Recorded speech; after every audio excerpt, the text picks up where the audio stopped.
speaking хэсгийг нэлээд бэлддэг гэсэн. Тэгээ миний хамгийн ихний партнер болохоор нөгөө нэг турк залуу байсан. Хүнлээ нэмэр өгдөггүй. За сүүлдээ бүр интернетээс үзсэн чинь нөгөө шимийн арх үлээ. Шимийн архийг шал тус дуудаг лөө.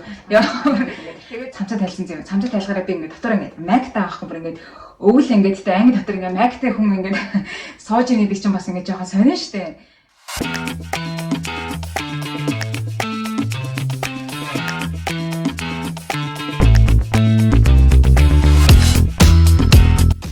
За сайн байцгаана уу. Чи миний төлөв YouTube сувгт маань тавтай байрал, шинэ блогтой тавтай байрал. Тэгэхээр та бүгдийн харж байгаачлэн энэ удаагийн дугаартаа би өөрийнхөө IELTS-ийн шалгалтыг гэртээ 3 сарын хугацаанд бэлдээд эхний оролдлогоороо өөрийнхөө өссөн оноо, зорж исэн оноо буюу одоогийн сурж байгаа Италийн их сургууль тэнцэж орох шаардлагатай оноогоо авсан талаараа өөрийнхөө туршлагаас та бүгдтэй хуваалцах болно.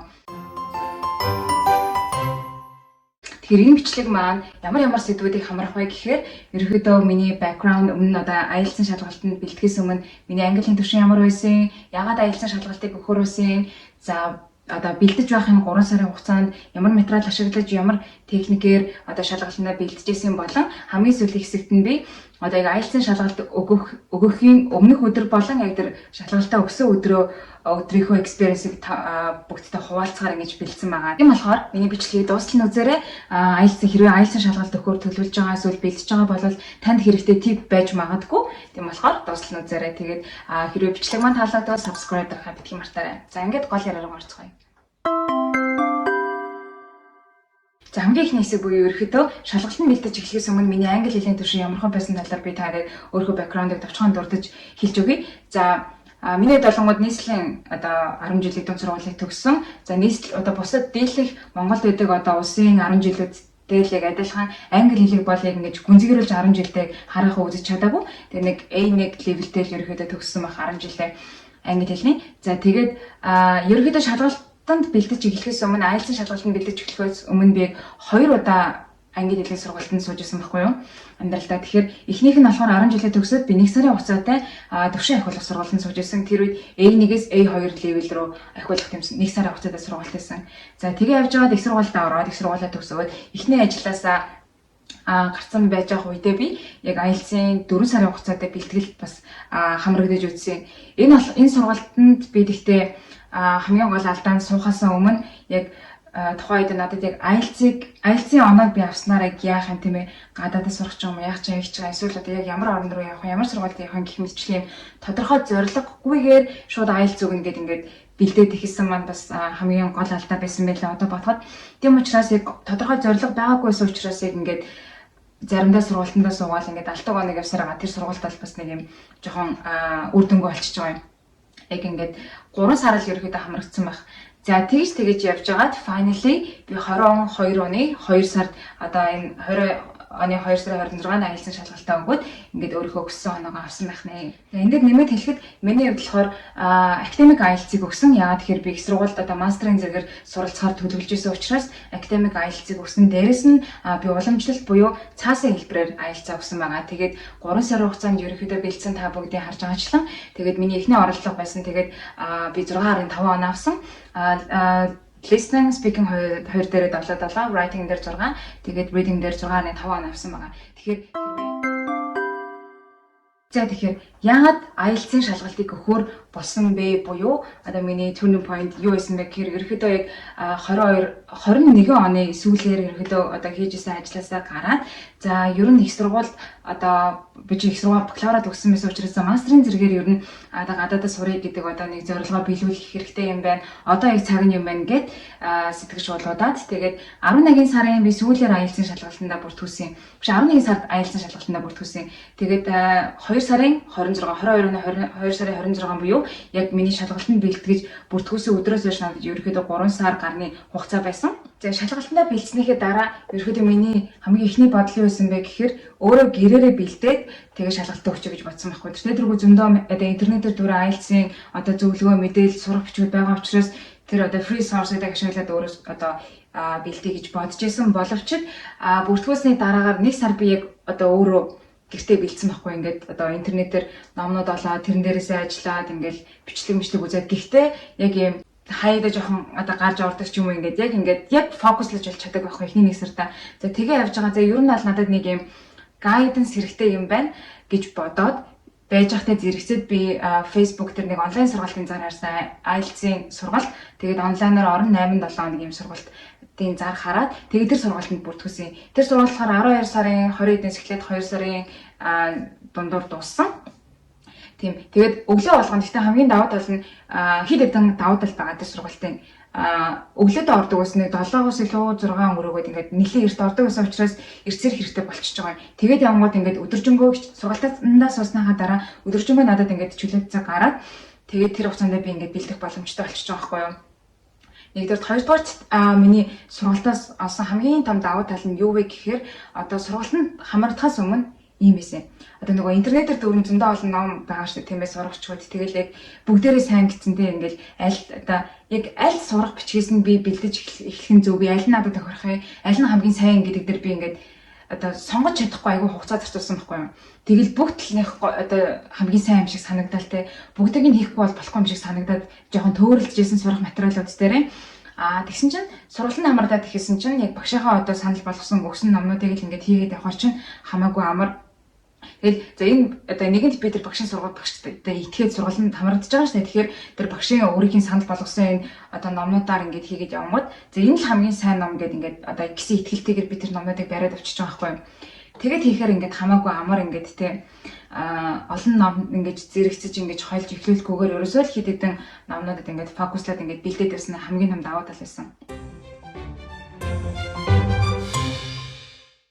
За тэгээд ерөөхдөө шалгалтандаа бэлдэж байх хугацаанд миний өөртөө одоо бүрдүүлсэн environment юу байсан бэ гэхээр би нэгдүгээр Facebook, Instagram-аа ерөөхдөө deactivate хийчихэж байгаа. Тэгэхээр ингээд өдөртөө одоо бэлдэж байгаад ингээд завсарлагаанаараа ч юм уу те ерөөхдөө уцаа ерөөсөө огт ашигладаггүй байсан. Тэгээ нэгэнт deactivate хийсэн учраас ингээд одоо scroll хийгээл те ингээд дими Instagram эдрийн зураг хөрөг хараад ингээд хэрэггүй мэдээллүүдийг би тархиндаа оруулахгүй байна гэсэн үг байхгүй. Тэр нь бас айгу амар байсан. Хэрвээ би уцаа ашиглахаар бол одоо LinkedIn ч юм уу одоо эсвэл нэг юм хэрэгтэй юм одоо англи хэл дээр иргэдэг юмнууд аль болох унших гэж хичээдэг байсан. За тэгээд дээрэс нь яг тэр миний бэлтжсэн хугацаанд би нөгөө өмнө хэлсэнчлэн ажилласаа гарчихсан яг гэртээ байсан учраас яг гэрээсээ бол ерөөсөө нэг амар гардгүй өөргөө ер нь тусгаарлцсан байсан. Тэгээд аль болох ингээд англи хэлээр юмнууд сонсоод ингээд англи хэлээр ингээд одоо жишээлбэл мэдээж манай гэрийнхэн болол ингээд англиар ярихгүй шүү дээ тийм ээ хоорондоо. Тэгэхээр одоо заримдаа ер нь бол би ингээд дандаа чивчтэй ингээд явж идэг гэсэн хоол молоо тэгтэжүүл ингээд чивчтэй аль болох ингээд англи хэл дээр өөртөө ингээд environment үүсгэх гэж хичээдэг байсан. За тэгээд тэрэн дээр нэмээд хэлэхэд яг бэлтэж явах хугацаанд бас харьцангуй нөгөө эрүүл халах гэж хичээсэн. Тэгээд эрүүл яагаад тэгэхээр эрт сэрэх хэрэгтэй гэл ингээд дандаа ингээд нөгөө зөв хэмнэлтэд байх хэрэгтэй байгаад байгаа учраас дээрэс нь хүн эрүүл хоол идэхэр чинь ингээд ядаж нозоорохгүй дээрэс нь ингээд би ч гэсэн хөнгөн байна тийм ээ. Тийм учраас ингээд эрүүл хоол идэх бас ингээд шалгалтын бэлтгэлийн үед бас айгүй чухал юм байлээ шүү. Энийг бас хүмүүс маань мартдаг байж магадгүй. За тэгэхээр ерөөхдөө ашигласан материалууд болон ямархуу байдлаар бэлдсэн бэ гэдгийг би та надад товчхондоо хэлье. Тэгэхээр нөгөө өмнө нь дурсамжлан ямар сорох материалуудыг ашигласан бэ гэхээр ерөөхдөө сургалтынхаа одоо нөгөө багшийн санал болгосон номнуудыг бол төлхөө ашигладаг байсан. Тэгээд хэлэхэд эхний ер нь бол нэг 2 сар за би 3 сар бэлдсэн гэж бодоход эхний 2 сар бол би яг одоо жишг тестэн дээр ер нь бүтэн ерөөсөө ажиллаагүй дандаа ингээд стратеги хундаамаа ерөөхдөө бол тавиад байсан гэсэн үг байхгүй юу. Ямар стратегиуд байдгийг тийм ээ бүтцэн ямар юм за эсийг яаж бичих хэвээр гэх мэтчлээ ерөөхдөө дандаа юм бэлтгэл ажлуудаа бэлтгэл одоо хэсгүүдээ дандаа ингээд эхний 2 сарда ерөнхийдөө явсан. За тэгээд speaking болон listening би ингээд скиллүүдээ 2-2-оор нь ерөнхийдөө хуваагаад ингээд бэлддэг байсан. Speaking, listening хоёрыг цугтаа болон reading, writing хоёрыг цугтаа ингээд бэлдэх байдлаар явдаг байсан.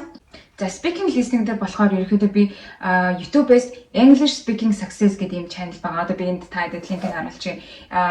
Энэ одоо нөгөө одоо өвөө гэж хэлэх нь хаашаа те энэ хүний юм одоо бичлэгүүдийг ерөөхдөө айгүй хүздэг байсан. Завсарлагаанаараа ч гэсэн одоо бэлтэж байгаад нэг юм жоохон уудан штэ. Тэр завсарлагааны үеэр ч гэсэн дандаа үздэг байсан. Тэгээд эндээс vocabulary айгүй олон сурж авсан, зөндөө олон phrase-үүд тийм ээ хэллэгүүдийг дээрэс нь хамгийн гол нь ерөөдөө энэ хүний бичлэгүүд нь болохоор юу гэдэг дандаа ийм speaking test ингээд бэлдэх зорилттой ийм одоо бичлэгүүд хийдэг байхгүй дийлэнхтэй жишг хариултуудыг энэ төр яадаг. Тийм болохоор vocabulary, speaking, listening гэсэн гурван одоо скиллээ ерөөдөө зэрэг ингээд хөгжүүлж байгаа байхгүй юу? YouTube-ийн одоо бичлэгүүдийг үзэхээр та бас сонирхоод үзээрэй. Айгуу ойлгомжтой, үзэхэд айгуу сонирхолтой, богинохон, үнэн nice юм бичлэгүүд хийдэг. Би бүр энэ өвөдөө баг 2 сараар нэлээд найзалсан. За тэгээд дараагийнх нь болохоор IELTS podcast гэдэг. Би одоо энэ бас ингээд линкээр оруулчих. IELTS speaking podcast гэдэг энэ дээр Apple podcast дээр би энэ подкастыг баг сонсдог байсан. Энэ болохоор ерөөдөө нэг юм сэдвүүдийн одоо дагуу одоо IELTS-ийн speaking test-ээр өгөгддөг сэдвүүдийн дагуу ингээд юм дугаарууд хийдэг. Тэгээд жишг асуултуудыг биенээсээ асуугаад хариулаад тэгээд шинээр гарсан одоо юм phrase өгнүүдийг энэ төр ингээд тайлбарлаад явдаг юм. Бас айгүй сонирхолтой. Тэгээ одоо хоол хийж байхдаа ч юм уу тийм ээ гадуур явж байхдаа ч юм уу ингээд яг background болгоод ингээд байнга сонсоод явж байгаад айгүй хэрэгтэй ийм подкаст. За тэгэнгүүт энэ подкастаас миний олж авсан нэг давуу тал нь юу вэ гэхээр таад ингээд доошогоо ингээд гүйлгээд үзэхээр мэдээлэл хэсэг дээр нь ингээд Telegram дээр энэ одоо подкастын channel байдаг байхгүй. Тэгэнгүүт тэр Telegram group дээр юу гэдэг өөрийнхөө одоо төвшнгөө бичээд аль орныхыг бичээд ямар одоо speaking төвшөнтэйгээ бичээд speaking partner-аа олж болдог юм Telegram group байдаг. Тэр группээс би нэг турк залуу болон нэг филиппин эмэгтэй одоо speaking partners болоод ерөөдөө speaking хэсгийг нэлээд бэлддэг гэсэн. Тэгээ миний хамгийн ихний партнер болохоор нөгөө нэг турк залуу байсан. Тэр залуу олонгууд бас яг юм юу нэг сайн биш зөө. Гэтэ ингээ ямар ч байсан битээр ингээл яриад ингээд цаг магийн зөрүү бас харьцангуй гайгүй байсан болохоор айгүй сонирхолтой. Тэгээд ингээл нэг олигтой ярьдаггүй байсан ч гэсэн одоо миний хувьд олонгод одоо тэгэж IELTS бэлтгэхээс өмнө надад ерөөдөө англиар ярих туршлага айгүй байгаасан байхгүй. Гэхдээ би нэг юм мартсан байна шүү дээ. Би нэрээ Филиппиний онлайн сургалтыг бас нэг хэсэг авч ирсэн. Тэр бол уг нь 6 сарын хугацаанд байсан зөө. Гэхдээ би бас яг ингээд алдаг оног ингээд тэр сургалтандаа суужгаад нөгөө ажилдаа холбоотой тийм сургалт байсан болохоор тэгээд нэг юм алдаг оног суужгаад ингээд дуусгасан. Тэгэхээр тэр үед бол миний яг ингээд юу байсан юм бэ? Одоо ингээд ичхгүйгээр ямар ч юм ингээд мэддэг үгүүдээ ашиглаад ингээд ярих тийм одоо нөгөө ичих булчирхаагаа гээсэн гэх юм уу одоо юу гэх юм те тийм ичимхий байдлаа бол тэр үед бол ингээд байсан. Тэр Филиппин багштай ярихаас бүр өмнөх үед болохоор би бүр огт юм ярьдаггүй. Ерөөсөө ингээд ямар ч тийм ярих тийм боломж ч угаасаа өөртөө гаргадаггүй ингээд ярьдаггүйсэн байхгүй юу. За тэгэнгүүт нөгөө ярьжсэн хэсэгтээ буцаад ороход тэр турк залуу битээр ингээд хоёулаа ингээд нэг юм интермедиэт левелтэй бас юм ярих нэг амар туршлагагүй өрнө ингээд одоо би бинийхээ үерхлийн түүх мөнхийг яриад та баг ховж базаад ингээд айгүй өрхөн ярьдаг байсан. Тийм болохоор би яг ингээд хэрвээ speaking partner-гүй хүмүүс байвал тэр групп дээр та одоо өөрийнхөө ингээд нөгөө нэг төвшөнд тохирсон цагийн зөрүүндээ таарсан эрэгтэй эмэгтэй гэдэг ингээд хоббигаараа хүртэл ингээд хүмүүс бичээд speaking partner олж болдог. Тэр групп дээр та сонирхоод үзээрэй. Тэндээс бол би speaking partner-уудаа олсон. За тэгээ хоёр дахь эмэгтэй болохоор нөгөө Филиппин эмэгтэй байсан. Би тэгээ нөгөө Филиппинд бас ингэж ажиллаар нэг сар очиж исэн болохоор Филиппин хүмүүст ингээд айгүй дуртай, айгүй надад айгүй гоё санагдаад идэв. Цаанаа нэг татна. Тэгээ дээрэс нь Филиппинчууд ч юм бас англиар айгүй хөөрхөн ингээд нэлээд одоо акцент нэг цэвэрх айгүй гоё ярддаг болохоор нэг Филиппин эмэгтэйтэй, Канадад байдаг Филиппин эмэгтэйтэй бид хоёр ерөөхдөө бол нэлээд одоо official төвшөнд бэлддэг гэсэн. Түрк залуутайгаа бол ингээл ойр зүрийн буу халаал ингээл юм жоохон фан байдлаар яриад Филиппин эмэгтэйтэй болохоор би арай илүү ингээ official байдлаар бид хоёр ингээ цаг хараад ингээ бие биенээсээ асуултаа асуугаад ингээд яг official IELTS-ийн бэлтгэлээ хийдэг байсан байхгүй юу. За тэгэнгүүт дөрөв дэх source буюу speaking болон listening дээр ашигласан source маань юу байсан бэ гэхээр smalltalk2.me гэдэг энэ вебсайтаар би ашигладаг байсан. Энэ яг вэ гэхээр юм одоо жишг IELTS-ийн юм асуултуудыг өгдөг байхгүй. Тэгээд цаг хараад тэгээд шууд ингээд рекорд хийж болдог. Тэгээд рекорд хийнгүүт одоо миний ингээд яриаг шууд ингээд текст болгож ингээд generate хийгээд тэгээд тэндээс ингээд алдаатай хэсэг тийм ээ яаж сайжруулж болох гэх мэтчлээ. Ерөнхийдөө би энэ вебсайтаар дөрмийнхээ алдааг шалгах гэж болон pronunciation-ыг сайжруулах гэж ингэж юу яадаг гэсэн байхгүй юу? Ашигладаг байсан. Энэ бол бас нэлээд тус олсон. Тэгээд ингээд оноо онтер өвчдөг айгүй хөөрхөн. Тэгэхээр та энэ вебсайтыг бас ашиглаад үзээрэй. Хэрвээ хүнтэй ярих speaking partner одоо хараахан байхгүй ч юм уу тийм боломжгүй байвал энэ вебсайт маш тус олно. За Тэгэнгүүт reading болон writing хэсэг дээр яаж бэлдэж талаараа яриа. Та харсанчлан ерөөдөө миний speaking болон listening одоо 7 оноо байсан шүү дээ. Харьцангуй арай гайгүй авсан. Ягаад тэгэхээр би арай илүү бэлддэг гэсэн байж магадгүй. Одоо ингээ харахад. За тэгэнгүүт reading writing хоёр дээр яадаг гэсэн бэ гэхээр reading дээр би ерөөдөө юу гэдэг гэсэн жишг юм нэг юм одоо артиклууд IELTS дээр ирдэг юм жишг артиклуудыг уншдаг байсан. За writing дээр эсээнүүдээр болохоор юм одоо 8 болон 7.5 та тийм эсээнүүдийг ерөөдөө төлхөө үздэг байсан. Одоо уншдаг байсан. Яг би 9-ийг зориугүй, ерөөдөө 8.5-ыг зориугүй, 8 ч надад ерөөдөө нэг шаардлагатай байгаагүй учраас яг ер нь яг юм өөрийнхөө зорж байгаа оноонд тохирсон тийм би эсээнүүдийг ерөөдөө уншдаг байсан байхгүй. Тэгээд тэндээсээ хэрэгтэй өгөөдөө түүгээд бичээд ингээд structure-ыг нь ерөөдөө ажиглаад тэгж явдаг байсан. За тэгээд сургалтанд явж байсны нэг давуу тал нь гэхээр яг сургалтын үед гэрийн даалгавар болгож нөгөө эсэ бичүүлээд тэгээд эсэгээ багшаараа шалгуулдаг байсан. Тэр бас нэг давуу талтай. Тэгээд нэг юм одоо жишээ оноог энэ төр өгдөг байсан зөвлөмжтэй. Тэр үед бол яг нэг хэсэгээ бэлдээд сургалтаа дууссаны дараа яаж бэлдэжсэн бэ гэхээр ерөөхдөө би grammarлагаар яг одоо дөрмийн алдаагаа чеклээд за тэгээд хамгийн гол миний нөгөө нэг challenge нь юу байсан бэ гэхээр би цагтаа ерөөсөө яг амжиж дуустдаг байсан байхгүй бэлдэж авах үед тийм болохоор ерөөсөө тэр яг амар өндөр оноо авах энэ төр жаах уу алдаагүй бичээ тэгээд цагтаа амжил гэдэг хоёр одоо зорилгыг фокуслаад ерөөхдөө writing эсээ бэлдээд явсан. За дээрэс нь өмнө нь хэлсэнчлэн би нөгөө жишг эсээнүүдээс structure-ыг нь ерөөхдөө одоо өөртөө тогтоож авах гэж ингэж нэлээд хичээсэн. Одоо template байдлаар гэх юм уу? Одоо жишээлбэл opinion одоо төрлийн эсээ орж ирэхэд яаж одоо эхлэх үү тийм ээ? Одоо evaluation төрлийн эсээ орж ирэхэд би юу гэж эхлэх үү? Одоо ямар холбоосуудыг ашиглах уу? Ерөөхдөө structure нь ямар байх уу гэх мэтчлээ ингээд ерөөхдөө template-ийг нь би ингэж одоо тогтоож авах гэж хичээдэг байсан. Тэгснээр яг шалгалтын дээр нөгөө одоо тэр олон төрлийн эсээнүүдээс яг аль ч төрлийн эсээ орж ирсэн.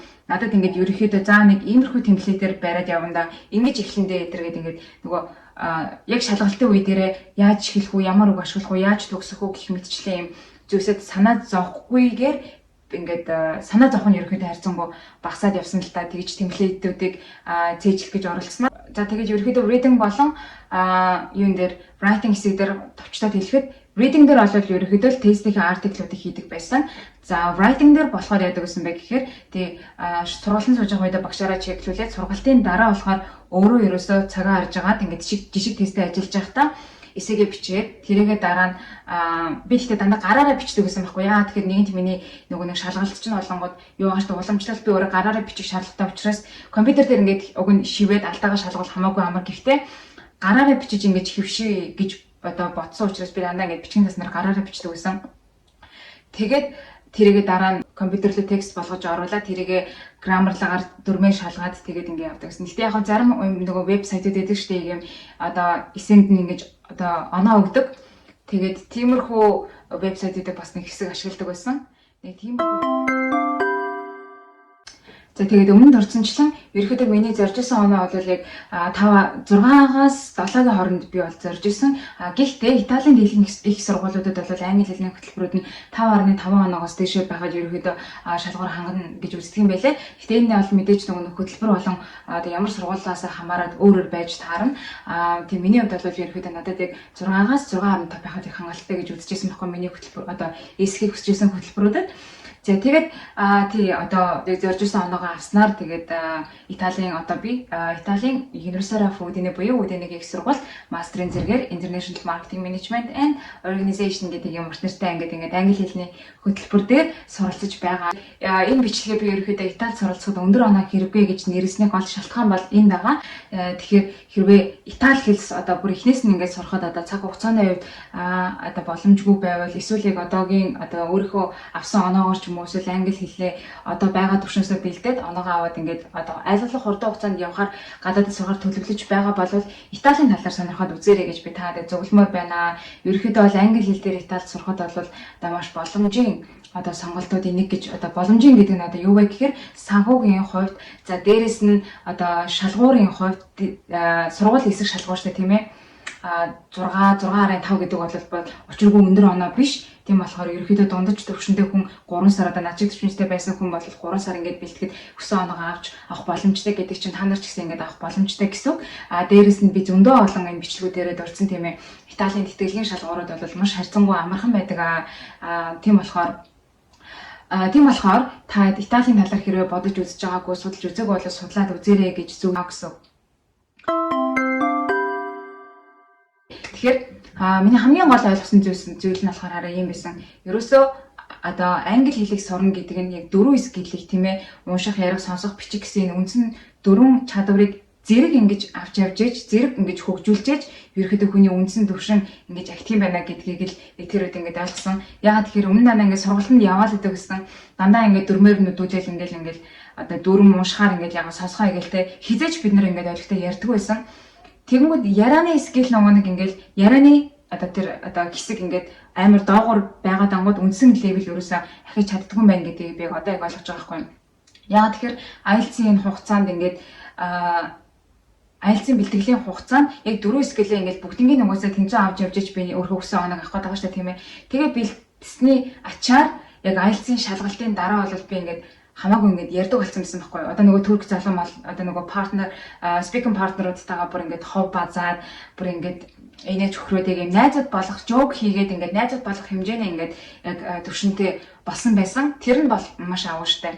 Тэгээ тэрнээс хойш ер нь би ингээд хэрвээ англи хэл сурч байгаа хүмүүст ингээд ер нь жоохон тэгээ зөвлөдөг болсон. Яг хэрвээ энэ албаны миний л бодлол доо хэрвээ англи хэлийг сурах гэвэл 4 скил ингээд зэрэг ингээд хөгжүүлээд явж иж яг үндсэн чадвар чинь ингээд яг нэгээр ингээд актив юм байлээ. Тийм болохоор сургалтанд явж байгаа болвол speaking хэсгийг хизээж битгий орхигдуулаарай гэж дандаа ингээд зөвлөдөг болсон. Тэгээ ер нь бол хэрвээ англи хэлээ сайжруулах гэвэл IELTS бүртгүүлээд IELTS-ийн шалгалтанд бэлтчихэд бас техник мэдээ зорилготой харагдаж шүү дээ.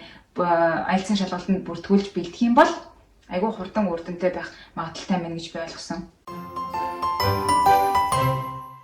Өмнө хэлсэнчлэн сүүлийн 1 сар болохоор би өдөрт 2 тест хийгээд явдаг байсан. Гэхдээ хараа яг ингэдэг байсан би яг өглөө угаасаа IELTS-ийн шалгалт чинь 9-өөс эхэлж байгаа шүү дээ тийм ээ.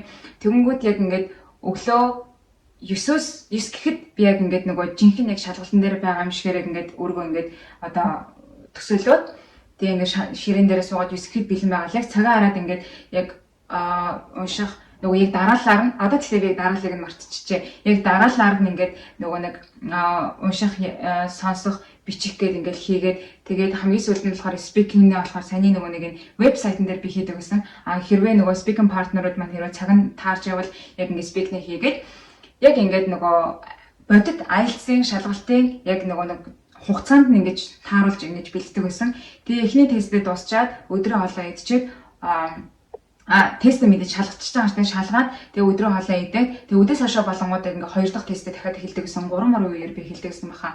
Тэгээд бас яг л адилхан 60 минутаар яг нөгөө нэг юунуудаа скиллүүдээ хийгээд унших, харах, сонсох, бичих гэл ингээл хийгээд тэгээд хамгийн сүүлд нь орой нөгөөдгөө шалгачаад тэгээд ингээд унтдаг байсан ерөөхдөө.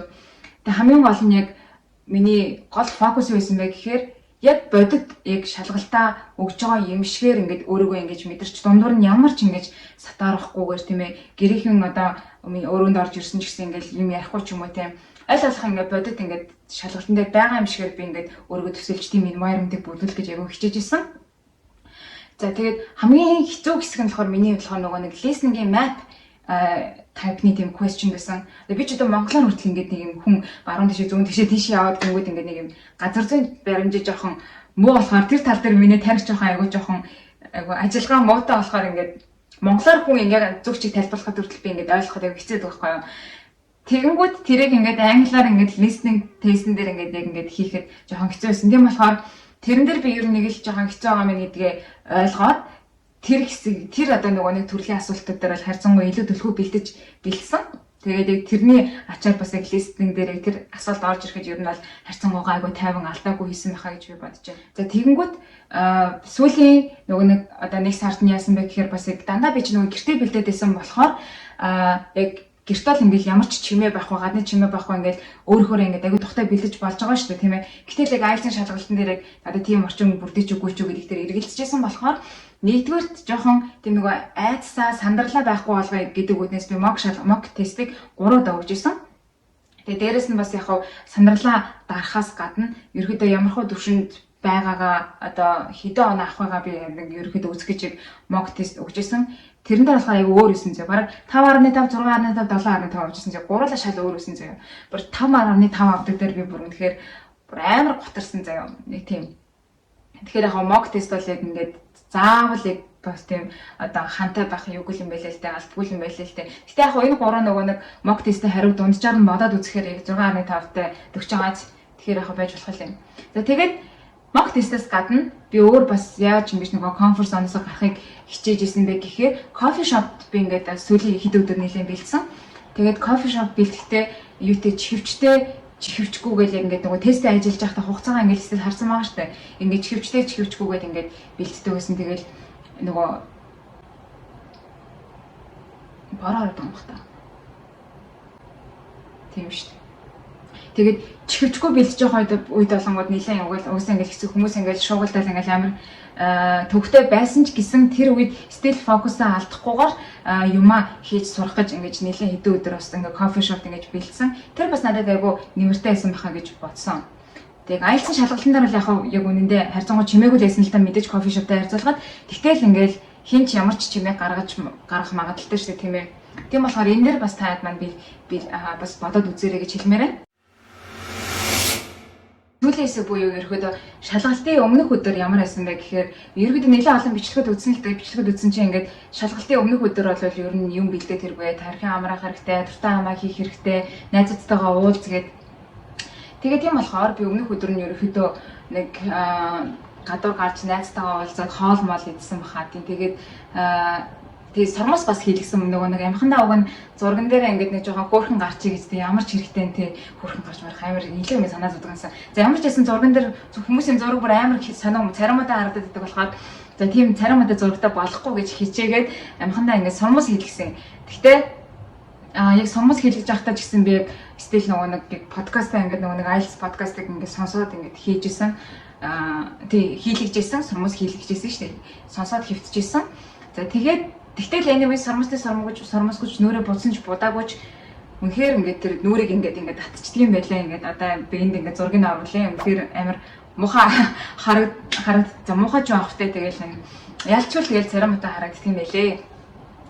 За тэгээд өмнөх оройн бол ингээд хараа. Би уг нь амхандаа ингээд айгу өөрийгөө ингээд амраагаал ингээд гой байхад тэгээ гоё эрт ундах гэж уг нь айгу хичээсэн зэ би бүр бэлдэж тэгэл 10 цаг гээл оронд орсон.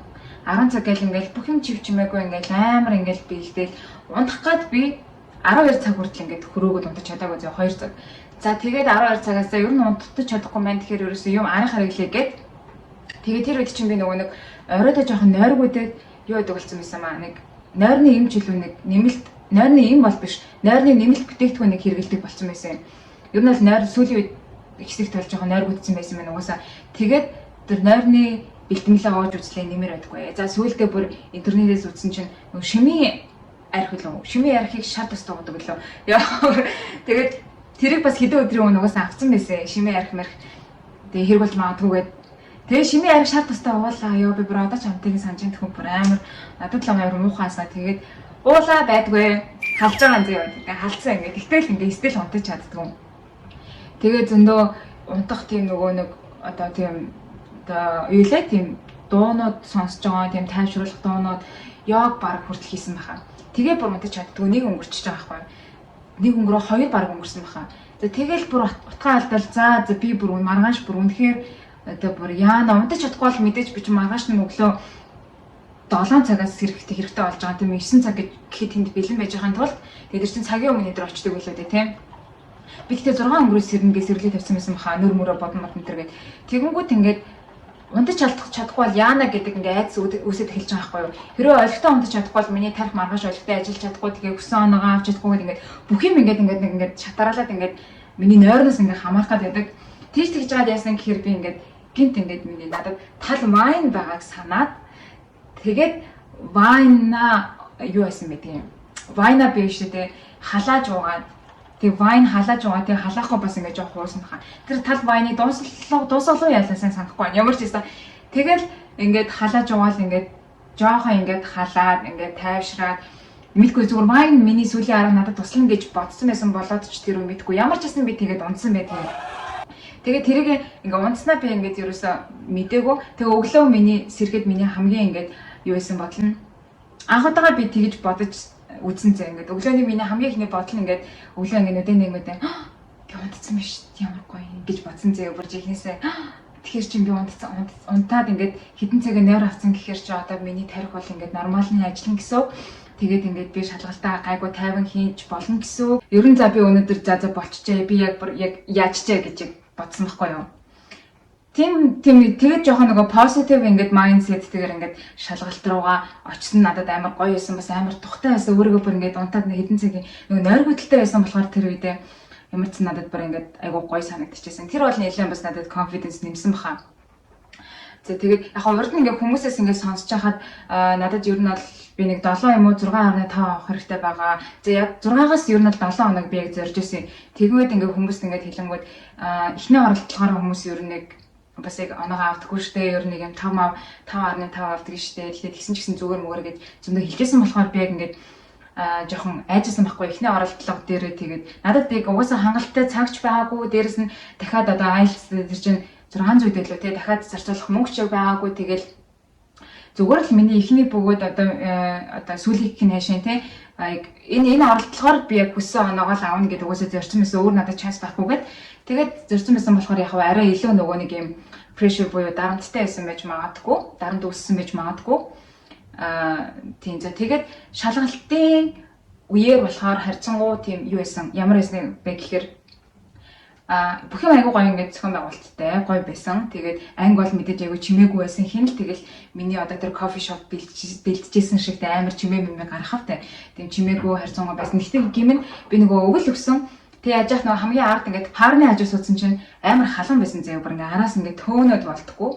Яг шалгалтаа өгч байгаа. Тэгээ би бүр ингээд ноолуурын цамцтай очсон бас юуны магад дааруулаас гай гэж бодоод тэгсэн чинь яг ингээд шалгалтаа өгжсэн чи бүр халуун цайд амар ядаргаад хөөс мөс гараад харна тэгээд ингээд цамцаа тайлсан заяа. Цамцаа тайлахаараа би ингээд дотор ингээд магтай авах бүр ингээд өвөл ингээд тэ анги дотор ингээд магтай хүм ингээд сууж ийн гэдэг чинь бас ингээд жоохон сонин штэ. Тэгээ тийм офишиал шалгалтаа үед.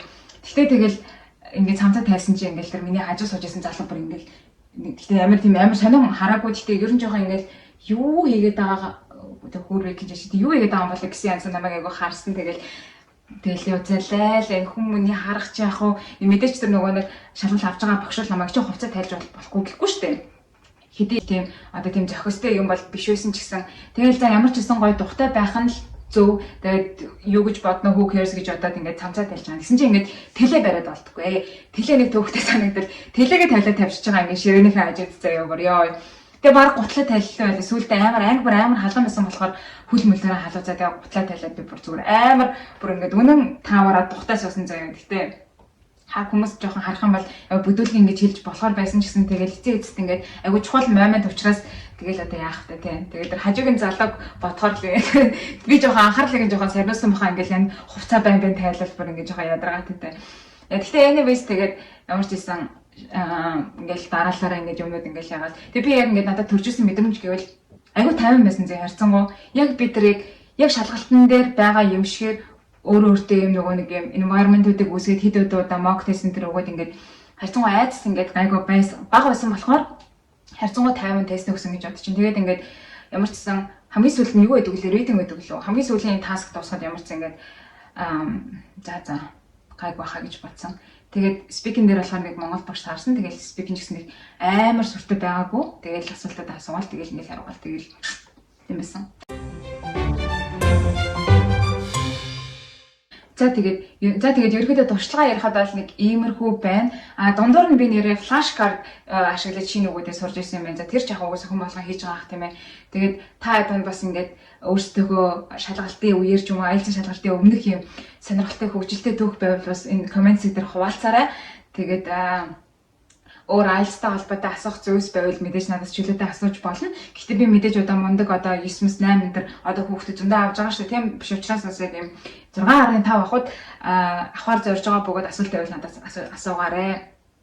Тийм ээ тэгээд миний шалгалтын энэ бэлдсэн түүх энэ материалууд вебсайтад таадаг бахан ч гэсэн хэрэгтэй болов уу гэж найдаж байна. Тэгээд эцэст нь хэлэхэд хэрвээ англи хэллээ сайжруулах гад нэг л болохгүй, нэг л жоохон ахиц гарахгүй байвал IELTS-ийн шалгалтанд бэлдээд үзэх бас тийм бас нэг маш зөв опшн байж болох юм шүү. Ягаад тэгэхээр зайлшгүй 4 скиллээ ингээд зэрэг сайжруулах шаардлагатай байдаг болохоор тэгжээж үгэнцэн скил сайжирдаг юм байна гэдэг бид дүгнэлтэнд хүрсэн болохоор ерөнхийдөө тий IELTS-ийн шалгалтанд бас ингээд бэлдснээр таны англи хэлний төвшинч бас ер нь дагаад нэлээд сайжирдаг юм байлаа шүү. Зөвхөн стратеги техник гэлтгүүгээр тийм ээ. Тийм байна. За тэгээд дараагийн бичлэгээрээ уулзтлаа. Түр баяртай. Тэгээд миний бичлгүүдийг үздэг та нартай маш их баярлалаа. Комент хэсэгт комент хэлдээгээрэй. Би комментуудыг шалгах унших маш дуртай. Үнэхээр уран болдог шүү. За баярлалаа баяртай.